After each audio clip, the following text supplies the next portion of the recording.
First up, the Puff Daddy victims who were forced to bottom at parties unite at a Kamala Harris rally. Next, why Trump and Kamala are vying to be the McDonald's candidate, with both presidential elects willing to pretend that they've done menial tasks and support a food organization poisoning the population. Next, Harris says she has a plan for if Trump declares victory prematurely, citing her expertise on things happening prematurely from having sex with Doug. And lastly, why doctors are recommending we ignore the latest scientific studies when treating trans youth, citing that pumping chemicals into kids just makes more sense than not doing it. What's up, everybody? Welcome back to another edition of the Run Your Mouth podcast. You know, I was sitting here quietly waiting for that sweet banjo music to come on from Fast Heart Mart, but then I remembered, not in studio today, out on the road, was trying to get an episode in on Wednesday, but things have been go mode, people. That filming was wild, and I believe the release date is going to be not this Sunday, but next week Sunday at 8 p.m. It is nearly entirely edited in the books. And I think I'm just going to wait till after the shell so that, you know, everyone doesn't just stay home and watch the special instead. And then, you know, I don't get to perform to anybody. And I don't think I'm going to be podcasting next week. I think next week, Saturday from the shell, and this isn't an official announcement. I have ADD. I might change my mind in exactly 3 or 4 minutes, but I'm going to be up at the shell with BK Chris next weekend. And I think one of the two nights it would make sense to do a last Run Your Mouth live before the election. So haven't determined what night. Don't even know if we're going to do it. It'll be a free bonus for whoever wants to hang out for it. And do you just say who's debating? I didn't mean to debate. I meant the actual election's going to be happen. All right. Anyways, listen, I've got man, that was a long pause. I thought a good word was going to come to me, and it just didn't. You know, it's been a long week of travels and editings and the whatnots. I'm still not drinking coffee because I got my teeth whitened. I don't even know if they're any better. I don't think I can last without coffee. You know, I had a migraine. Listen, let's get into the news. We've got a whole week of news to get into, so let's catch up on everything that's going on as we come down to the wire. As the 2024 presidential election is almost here, we do have two candidates, both of whom want to claim the mantle as being the McDonald's candidate for our country. Isn't it incredible that we have a food store that is not a particularly good job? Working there would not qualify you for being president. Who gives a shit if you had a shitty past and you had to work at McDonald's? Don't we want people who have been winners?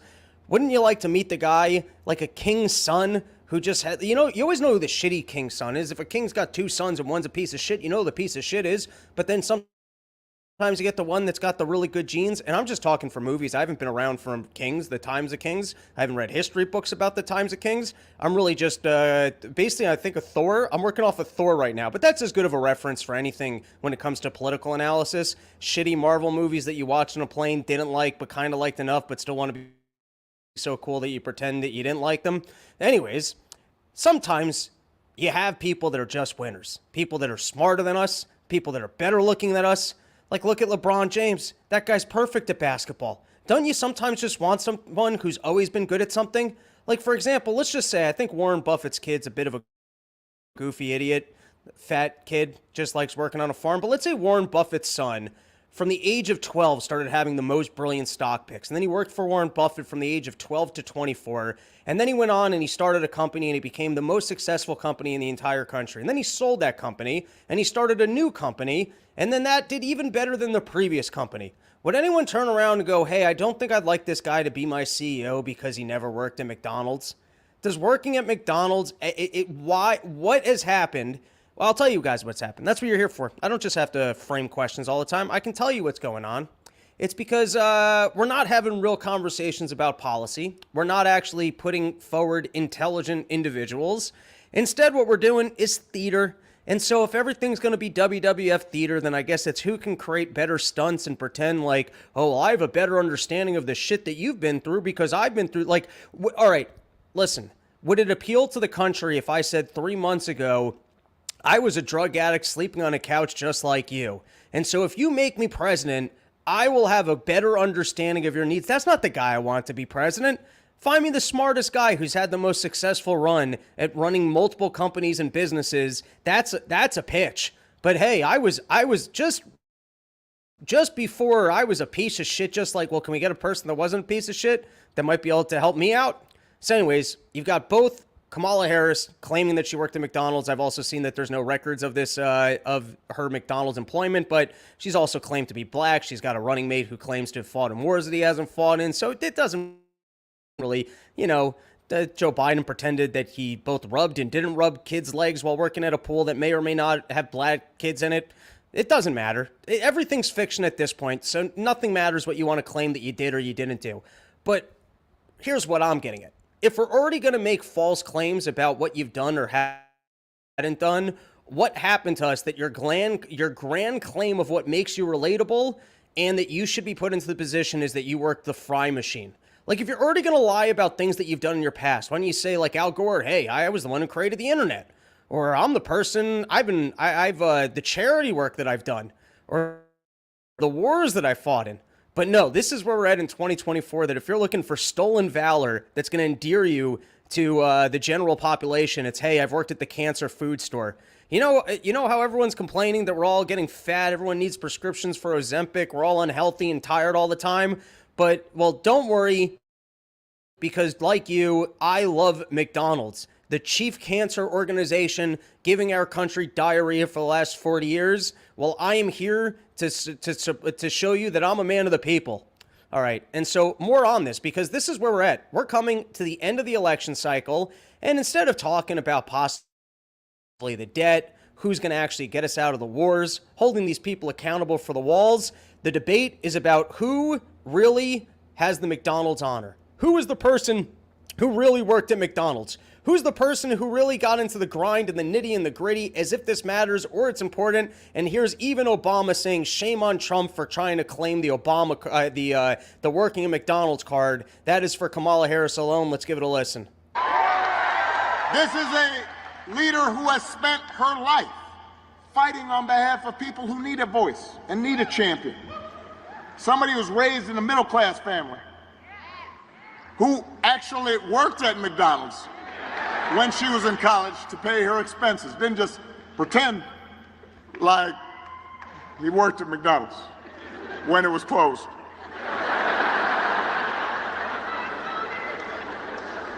Someone who believes in the values that built this country and who is as prepared for the job as any nominee for president has ever been. So, the point is, Kamala knows you. She knows your life. She knows what it's like to scrap and to strive and to work hard and to see her mom worry about the bills. So does Tim. So if you elect them, they will be focused on your problem. I love this. They understand your problem. Like, if you went to a doctor and he never had the cancer that you had, would you not be interested in his expertise? Would you not employ Albert Einstein to work on physics if he wasn't the same race as you? This guy doesn't understand me. Or do you want an expert who might actually be good at the thing, and whether or not they've gone through what you've gone through or haven't probably doesn't have any relevance to the actual job. All right, next up. And by the way, episode is brought to you by YoKratom.com, home of the $6 kilo, and the entire place on the entire internet that you can get an entire kilo of Kratom for just $60. Loyal supporters of the Run Your Mouth podcast. And if you're out there and you're not sure what to buy, you got to go home for Thanksgiving. You're not sure what to bring mom. Instead of a casserole that no one's going to eat, some pecan pie that, maybe you buy it from a store. I'm a big fan of pecan pie. Well, I don't want to be shitting on pecan pie. If you bring pecan pie, everyone's going to like you. But you can also show up with a kilo of Kratom. Either one of those things will be a suitable gift for your mom for Thanksgiving. YoKratom.com, home of the $6 kilo. Now, this one just caught my eye in terms of the bizarro land that we live in that I remember when I went to little Jew camp as a young whippersnapper of the ages of 11, maybe he was 12 years old. At one point, a memo came out from the camp that you were not allowed to bring your Eminem CDs to camp. It had never happened before. The Jew camp never engaged in such censorship. We were listening to Metallica. We were listening to AC/DC. I even remember listening to NWA out of the camp bunk. But something happened that it got to the heads of the camp that this music was so inappropriate, you can't be bringing it to Jewish summer camp. And your parents started sifting through your CD albums. Maybe you had a cool one that let it slide by, and if not, they were taking it away from you. And do you guys remember 1990s, I guess, when Eminem hit the scene talking about his mom and killing people? I don't remember. I'm not a hip hop guy. But what changed in the last 20 years that this person who is the reprehensible, foul-mouthed rap star, the one who caught all of our interest by being a badass, can then be paraded onto the stage as the person who should be introducing Obama. Isn't there just something fascinating about that change? It's not like he quit doing rap music and then spent the last 10 years saving the whales and then became a philanthropist and then got involved in the fake global warming thing, flew around with Leonardo DiCaprio a whole bunch and wasn't at any Puff Daddy parties. You know, it's not like that's the storyline. Gave up the limelight and has been doing, just visiting hospitals from town to town. Isn't that just an odd, I mean, I guess it's 20 whole years, but I'm just saying there's something odd about that 180. And now they are going full scale, heavy metal, screaming Donald Trump loves the Nazis, loved Hitler. Donald Trump is a full scale fascist. And just in terms of the phony baloney stories, the malarkey of epic proportions that you can expect to be thrown at you in the last couple, because remember, Kamala Harris doesn't have an answer to a single question. She doesn't know any policy. She only knows one thing, which is orange man bad. And if your entire pitch is just orange man bad, you're going to have to come out with every little example that you can possibly find. And you think they've had 8 years since the last election. Roll out the P-tape. Show me Donald Trump grabbing a lady by the pussy. He wasn't even kidding the whole time. It's like they're coming at you with the one thing, and I guess the only thing that they have, which is, hey, he's not that nice of a guy. And guess what? Even the nicest and most wholesome of church moms right now are going, I really don't like that Donald Trump guy, but Kamala's just too stupid. And that's what they're contending with, is the church moms who would have been the core demographic of, Donald Trump's unfit for office. He brings down the dignity of our country. We need to have nice people up there. And even they are looking at Kamala Harris and going, I just think she's too stupid. And so that's what Kamala Harris is dealing with right now. And instead of trying to prove that she's not that stupid, because she's not capable of that, she can actually come up with a couple policies, admit some fault, and go, here's my commitment, and here's what we're actually going to do. And yeah, Biden had dementia. I was stuck in the job for that. He decided to not build a wall. I think that was a mistake. They just but I'm a prosecutor, and as a prosecutor, I know how to do so listen, everybody sees through it, but instead of shifting, because they only got 10 days left, they're doubling, tripling, quadrupling down on the one card that they have, which is Donald Trump is evil and bad, and how can you vote for him? And so just to showcase the nonsense storylines that we can predict to get thrown at us, there was a funny article that came out, I believe it was in The Atlantic, that Donald Trump had offered to pay for the bill for, listen, I don't know all the details. There was I guess, Mexican lady who was serving in the U.S. Army. I don't know how or where or why she died. And I guess the Army didn't initially cover the expenses. And Donald Trump said, I will cover the expenses. The bill came in for either the number was $60,000 or $80,000. And Donald Trump said, what the fuck? It doesn't cost $80,000 to bury a Mexican. And so this hit the newspapers as, hey, because remember, they only got one thing they can tell us, which is Donald Trump's evil. He's a meanie pants and he's undignified. And within a day of this coming out, the family member said, hey, the story's not true, and he was very respectful. And then Mark Meadows, who they were quoting as, I believe, they were quoting that he had shared this. He said on Twitter, I was in the discussions featured in The Atlantic's latest hit piece against President Trump. Let me say this. Any suggestion that President Trump disparaged Miss Gullion or refused to pay for a funeral expenses is absolutely false. He was nothing but kind, gracious, and wanted to make sure that the military and the U.S. government did right by Vanessa Gullion and her family. But this is what we're going to have. We're coming down to the end. They've only got one play, which is Donald Trump is evil. Remember, he was there and he left, but he will be an absolute dictator. And we can't let the guy who's also too old to be there and is going to die stay there because he'll stay forever. What, does he have magical Nancy Pelosi powers? that firstly, he did leave the last time. Sure, maybe he tried to pull some sneaky, stupid shit that you guys had to change the laws afterwards, because I actually don't think it was illegal, and I only say that based on the fact that they had to change the laws. But sure, he tried pulling some, some Wile E. Coyote tricks that didn't work out to stay in office, but at the end of the day, he left. He did serve for 4 years. He didn't do any crazy dictator shit. Didn't happen. And now you're saying he's also too old to run, which is rich. We're going to play some of those clips later after, throwing Joe Biden up there while he probably had dementia before the job, Okay, anyways. Sorry, something popped up on my screen, and it's a little more difficult here, not from the home studio. I have no idea what I was talking about. Oh, yeah. So they are ramping up to a level 15 of pretending. Remember, this guy's unfit to serve. So the latest thing that they're throwing at us is Mark Kelly, I think he was the chief of staff, really into, keeping us in all these wars, which is what this is all about. It's the deep state just trying to make sure that they can that we can keep the Ukraine, keep all these wars cooking along, and they're concerned that Donald Trump won't play ball this time around. And so the deep state cokes that he accidentally hired in his last organization are now all coming out in support of Kamala Harris. And even if they're not endorsing Kamala Harris, they're going, this guy's so bad, we can't possibly have him in there. He'll be a dictator. And so here you have it from Kelly, I think's the guy's name. Trump alleged pro-Hitler comments takes the spotlight as election day nears. And before we get upset about this, can I hear what Trump liked about Hitler? I mean, maybe you liked Hitler's choice in pastries. Maybe they were sitting in a meeting and Trump went, Hitler, he used to eat the best pudding, the pudding that they had in Germany. Or he was complimenting the fact that Eva Braun was younger and better looking than him. Or maybe he liked the way that he did his hair. Maybe he was complimenting the paintings that Hitler did. I mean, why are we going to get all mad about Donald Trump complimenting Hitler if we don't even know what he was complimenting? I can't imagine he was complimenting Hitler's. Even if you were to sit around and go, Hitler did a better job of wrangling everyone together and being able to run a dictatorship.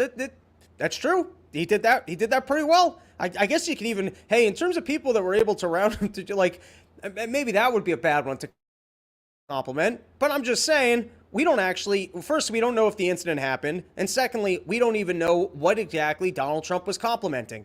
And then here's the next, this is from the New York Times. As election nears, Kelly warns Trump would rule like a dictator. Oh my God, guys, it's another person who's really into war, who works for the deep state, who's going to tell us you can't trust Donald Trump and he's unfit to serve. Guys, I don't even know if we should be having an election. I mean, this is breaking bombshell stories as we come to the wire that somebody who likes wars, who worked with Donald Trump, will tell you, oh my God, if you put him in again, he might not listen to us and fight all these wars. All right, and then you had this came up in the it came up in the town hall. It came up from from that Kelly fellow. It came up. I saw Hillary Clinton in an interview, and everyone's taking this really seriously. I mean, really. This might be talk about some. She doesn't sell it that well, but we get you Kamala Harris, and you get the call, and we go, we need you to go out there, and we need to pretend like this is actually serious. We're coming down to the wire. We only got one card to win this election, and it's that Donald Trump's mean and evil. And now we got a comment from, oh, you're not going to believe it, a long-term employee of the government who's willing to tell you that Donald Trump's unfit to serve.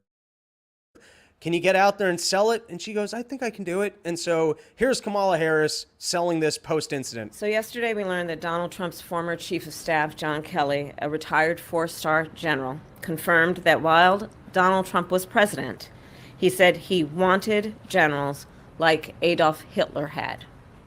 Donald Trump said that because he does not want a military that is loyal to the United States Constitution. He wants a military that is loyal to him. He wants a military who will be loyal to him personally. And it is clear from John Kelly's words that Donald Trump is someone who, I quote, certainly falls into the general definition of fascist, who in fact vowed to be a dictator on day one and vowed to use the military as his personal militia to carry out his personal and political vendettas. Donald Trump is increasingly unhinged and unstable. And in a second... There you go. Out there selling it, notching it up to 11-11, going out there and saying, hey, the guy who's running against me is a fascist. We still need to have an honest election because, the general population should be allowed to vote for a fascist. I'm not educated enough to define fascist, dictator, this or the next, but this seems to really be ramping up the WWF-ness of the whole thing of saying bullshit that you absolutely don't believe and devise the normal convention of going, hey, the other guy, if he's elected, we will no longer have a country. He will be a dictator from day one, and he's also too old for the job. So I guess you just have to be worried about a short-term dictatorship until he crumbles like Joe Biden. All right, next up is, because Kamala Harris, they were even up there at the town hall where she basically debated herself. Donald Trump wasn't able to show up, so she was able to debate her laugh instead. She was able to debate her other voices in her head where she laughs at how dumb she's being because she's at least that self-aware. She at least understands that. And so I'm sure everybody's seen it by now, but this was one of the better moments from the town hall when she got pressed on. So why didn't you make the changes that have secured our border earlier in your administration? And why won't you say that that was a mistake? And even here, this freeze frame is perfect because when the Q-tip guy cuts in, I can't remember his name, but when he cuts in with the question after she basically, word saladed her way out of whatever the audience member asked, and he asked a clarifying question. Look at that like, what the fuck are you doing to me? You want to keep your job after this? Look at how angry Kamala is. It's a perfect freeze frame right there because that's the best moment when you just see that look on her face like, shit, are you going to ask me a clarifying question? That's not the way that this is supposed to work. All right, here, let's give this a watch. It's Kamala Harris really floundering when being pressed on why is it that for 3 years you allowed this many people to cross our border. And why won't you just say it was a mistake when you were so easily able to solve it? And of course, you and I, we know the answer. They were trying to get as many people over that border as possible. They tried to legalize the illegal border crossings. And then when the Republicans didn't play ball, they finally, cracked down on it. They significantly lowered it coming into the election cycle. And then they decided to make this claim, well, it's because for political reasons, Donald Trump wouldn't let us solve it. No, you actually did solve it when they didn't let you guys just legalize the 5,000 people a day crossing. All right, let's give it a listen. Let me ask you about that. I mean, you talk about the bill that Donald Trump quashed. That was in 2024. You talk about the bill he tried to get passed in 2021. That wasn't able to get passed. 2022, 2023, there were record border crossings. Your administration took hundreds of executive actions. It didn't stem the flow. Numbers kept going up. Finally, in 2024, just in June, 3 weeks before the first presidential debate with Joe Biden, you institute executive actions that had a dramatic impact, really shut down people crossing over. Why didn't your administration do that in 2022, 2023? First of all, you're exactly right, Anderson. And as of today, we have cut the flow of immigration by over half. In fact, the numbers I saw most recently, illegal immigration But if is it was low. that easy with that finish. executive action, why not do it in 2022, 2023? Because we were working with Congress and hoping that actually we could have a long-term fix to the problem instead of a short-term fix. You couldn't have done one and both at the same time? Well, here's the thing. We have to understand that ultimately this problem is going to be fixed through congressional action. Congress has the authority and the purse. I'd hate to use D.C. Excuse me, sir. You're not supposed to ask me clarifying questions. You're supposed to ask me a question once. I'm supposed to say something that doesn't make sense. And then we move on. That's the way that this is supposed to work. Are you guys trying to make sure that the evil dictator gets back into office? All right, I got a couple more moments that I would like to play for you guys. This was from the New York Times, and I enjoyed the quote. Harris was also asked about her changes in positions on fracking and other issues. She said the country deserved a president who is not afraid of good ideas and does not stand on pride, which is why she actually won't say that she got a single thing wrong. I mean, if you're okay with not standing on pride, then why not just say, yeah, we got the border thing wrong and we figured out how to solve it? Or, yeah, I probably shouldn't have covered for for Joe Biden having as much dementia as he did. I mean, they always, exactly what they tell you, let me be clear, will always be followed by the most confusing thing you've ever heard. Or we don't want to stand on pride is the opener for I will not admit that I'm wrong. All right, let's take a couple comments, and then I've got a couple topics left. But you know what? Before we do the comments, sheathunderwear.com. Guys, Sheath has been a loyal supporter of the Run Your Mouth podcast 3 years running.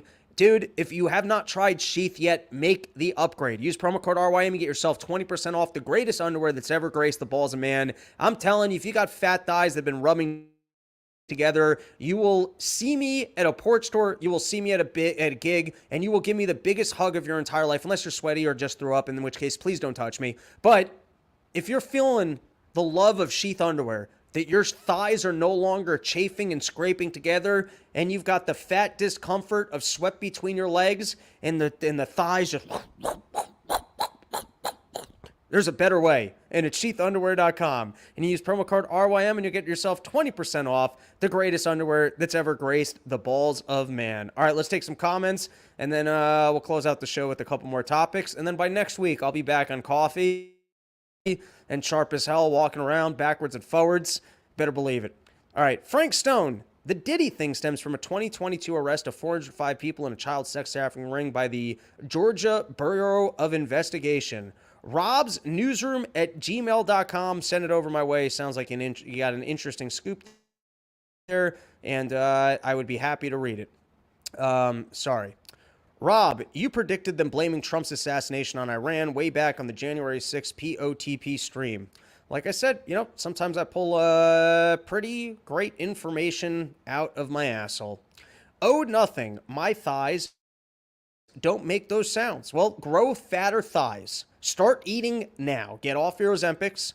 Maybe start the day with 2 donuts. Move over to some steak, but like on a sandwich with some cheese. Throw some mayonnaise on there. I don't even like that. That's not even a good combo. But we're trying to get the calorie count up for you. In the afternoon, instead of having like a protein shake, don't work out and just drink a weight gainer. Then, as you start crashing from all of that, it becomes dinner time. You need to go fried food, like a double cheeseburger, a milkshake on top of it. You crash again before bed, and then you have a late night snack just to pick that sugar back up, and then you run that last bit of the day. You know, by the way, you make Hitler things to showcase the motions of what you're doing. But what you want to do is you have that late night snack like an Oreo, something else that sugar bombs you. Then you can't fall asleep, so you eat even more snacks. You stay up to like 2 and 3 in the morning. Then you wake up burnt out, and you start your day with donuts again. You do that for about 3 months and tell me your thighs ain't making some noises. All right? You know, don't be don't be calling fake news on chafing thighs just because you're a nice thin man. Runaway Slav.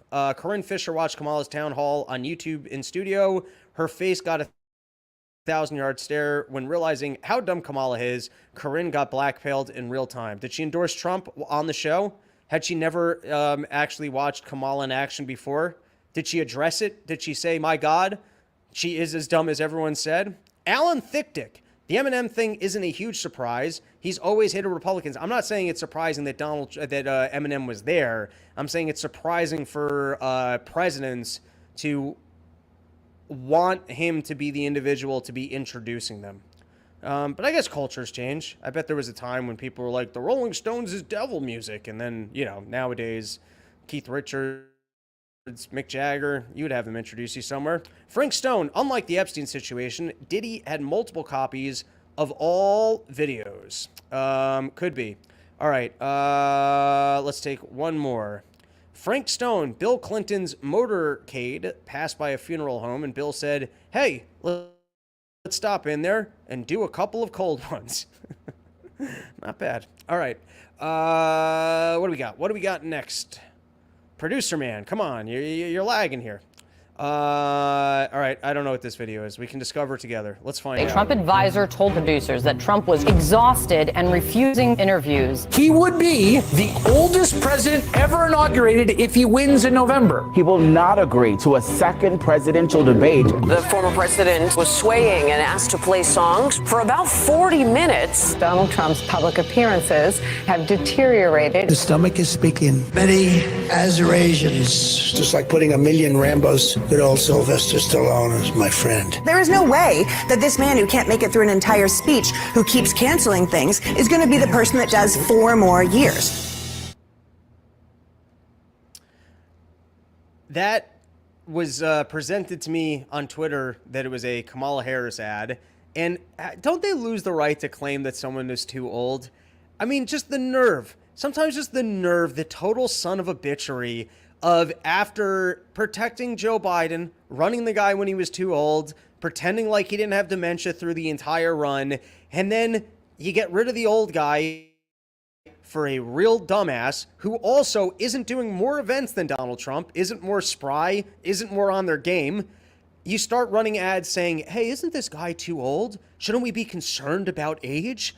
I mean, is it right to have a president who might not be able to work an entire workday? Isn't there just like the nerve of you fuckers after the last 5 years of Joe Biden running? Well, I guess it's 4 years. It's the Joe Biden running and then the 3 years of him being in office. You guys are willing to play the card of, is it even right to possibly just realize these, like, the dirty tricks and the dramaticism of the Democratic Party? It's dangerous. It's dangerous. Everything's dangerous. And now, even after the Joe Biden run, they're willing to play the card of, can we have a president who's this old? Shouldn't we be concerned about the age of this individual? You would think, at least on that one, they would have the dignity to keep their mouths shut. All right, let's move on to some other topics. First is Musk's 1 million voter lottery pause after DOJ says it might violate federal law. I don't fully understand what Elon Musk was doing. I guess it was a prize contest where a random winner who signed a petition for free speech would get $1 million a day. I think it was something along those lines. And I think the problem, because you could be a Democrat or a Republican, but you did need to be a registered voter, which I guess maybe that was the issue. But let me read this to you. Musk's 1 million voter lottery paused after DOJ says it might violate federal law. The Department of Justice has warned Elon Musk's pro-Trump super PAC that its daily $1 million giveaway to registered voters in swing states might violate federal law, according to several news outlets. The DOJ's Public Integrity section sent a letter to America PAC noting that the sweepstake could violate a federal law against paying people to register to vote, the Wall Street Journal reported. Stop what you're doing. We don't like it, and it could be illegal. This is what I've talked about before of the under the Firm Authority Act. Shouldn't government have to tell you, hey, what you're doing is illegal? And then you could bring, and then I guess, I don't know, maybe the burden of proof should be on them that it is illegal or that you should go to court over it. But why do they get to just threaten you with, hey, we think what you're doing might not be proper? And so what, now it's on me to prove to, like, I have to stop what I'm doing and prove to you that what I'm doing is legal? Is that the way that freedom's supposed to work? And then what happens if they're wrong on this? Can you bring them to court and then say, hey, you stopped me from doing something that I wanted to do because you told me? Like, they should have to actually make a firm opinion. They shouldn't be allowed to just say, hey, we think what you're doing might be a problem, so you shouldn't do it because it might be wrong. Unless they liked what he was doing, in which case you wouldn't get that. But that's the thing. Hey, it might be a problem, so let's not do it. And then the latest in Israel was they got the Sinwar guy. And if there was one thing, talk about bad PR. If there was one thing I would think you wouldn't want to put out into the world, this is from the Wall Street Journal. To the surprise of many Palestinians and Israelis, Sinwar was found above ground rather than hiding in tunnels and surrounded by Israeli hostages, whom Israeli officials have said he used as human shields. It isn't clear what he was doing in the run-up to his discovery, but there were no hostages found or civilians killed in Wednesday's operations, according to Israel. You would think that if Israel's whole claim was, hey, these people are always using human shields, and we need to kill everyone because there's human shields and they're hiding under the humans, you would think if they actually found the big bad boss, they'd put him under the hospital. You know, you guys are lying all the time. Do a cleaner cover-up. Oh, look, we actually found the guy right under the school, just like we told you. It's a good thing we were killing all those civilians because just like we said, these people fight dirty and we never would have caught him. Look, he was right under this this baby's carriage. He was hiding underneath a baby carriage. They actually, we knew when we saw a stroller with 4 babies in it that didn't make sense because these people are poor and we don't let them have resources. And we knew that there must be this terrorist hiding across the bottom. And lo and behold, we were right. But you would think, you just find the guy after killing let's go with an abundance of innocent civilians under the basis of, well, there's no other way to handle the situation, and this guy's going to be mixed in with those civilians, hiding under the civilians. You wouldn't just, whoops, man, we had that one wrong. We thought this guy would be mixed in with the civilians the whole time. Turns out we had that one wrong. All right, this is from the New York Times. Reasons for no deal, yet it remains unclear whether either Netanyahu or Hamas's surviving leadership is ready for a truce. Hamas has survived the deaths of previous leaders and has emerged with a new generation willing to die in the service of trying to destroy Israel. This Times article explains what we know about Hamas's remaining leaders. A basic tension remains. Israel is unwilling to accept Gaza, where Hamas retains power. Hamas leaders are unwilling to surrender. I mean, like, how does that even play out? So you round up the Hamas leaders and then what? They unite, like, what, you're going to run new elections? And then the new government, you'll say, all right, we're going to make peace with these people. All right, last article for today. With armed guard drones, poll workers brace for deniers. And, you know, all right, let me read this, this one piece from the article, because this, all right, across the state, election workers have gone through active shooting drills and learned to barricade themselves or wield fire hoses to repel armed mobs. At the ready are trauma kits containing tourniquets and bandages designed to pack chest wounds and stanch serious bleedings. Or why not just use these resources having good elections? Instead of having shitty elections that people will protest, why not do more to just have better elections? And remember what I was saying? Hey, I feel like we could be using drones and facial recognition software and then running the stats on how many illegal immigrants were voting. Well, if you're already going to roll out drones, I guess for protecting the poll workers, why not just go with my idea and then you can not have any questions and you could do all the information publicly. I don't really know how that works out, but I don't know. You can make the data available so people can see that you weren't manipulating the data. All right, that's it for the show. Thank you for hanging out with me. I think next week, maybe in studio on Wednesday, but I'm leaning towards either Friday or Saturday night, doing a live podcast after one of those shows at the Shell. And then Sunday, or I don't even know, Sunday, I believe, not this week Sunday, a week from this Sunday, I believe we will probably be releasing the special at 8 p.m. And then maybe I'll do some version of my own election coverage. All right, that's the show. Let's take some comments. John, check out these genocidal Zionist loons calling for massacre of all Gazans. Alan Thickdick, 45 watching, 17 likes. Smash that like button, homies. There you go. Everyone follow Alan Thickdick's lead and smash that like button. And by the way, we actually have 426 people watching, most of whom I believe are on X. Eric John Pizza Arts. Skank Court has more credibility than the Supreme Court. Be fun if they made Skank Court the highest court of the land. That could be an interesting one.